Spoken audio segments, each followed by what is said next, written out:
ఏమనుతున్నావేంటి? హల్వా. హల్వా? హల్వా. మరి బీరకాయలు బెండకాయలు ఎందుకు కోయించావు? వెజిటబుల్ హల్వా.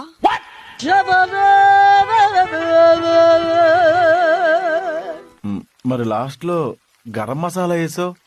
గార్నిష్ కోసం.